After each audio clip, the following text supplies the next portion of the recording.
Son of God, save my mind, and you don't die. The unhealed healer wants gratitude from his brothers, but he is not grateful to them.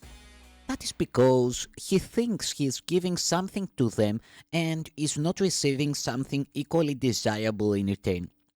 His teaching is limited because he is learning so little.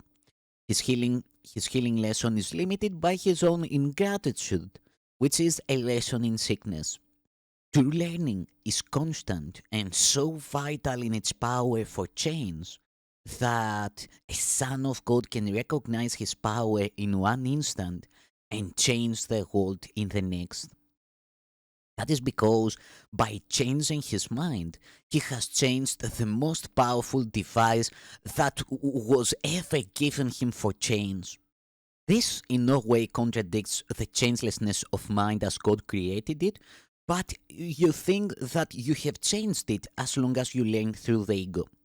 This places you in a position of needing to learn a lesson that seems contradictory. You must learn to change your mind about your mind. Only by this can you learn that it is changeless. When you heal, that is exactly what you are learning. You are recognizing the changeless mind in your brother by realizing that he could not have changed his mind. That is how you perceive the Holy Spirit in him. It is only the Holy Spirit in him that never changes his mind.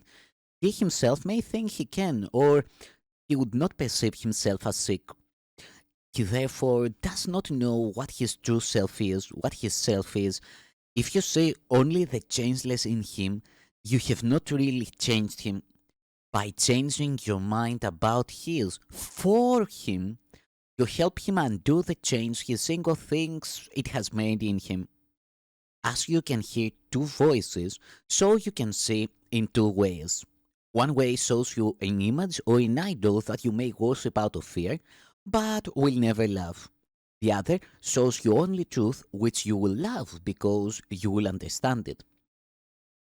Understanding is appreciation because what you understand you can identify with, and by making it part of you, you have accepted it with love. That is how God Himself created you, in understanding, in appreciation, and in love. The ego is totally unable to understand this because it does not understand what it makes, does not appreciate it, and does not love it. It incorporates to take away. It literally believes that every time it deprives someone of something, it has increased.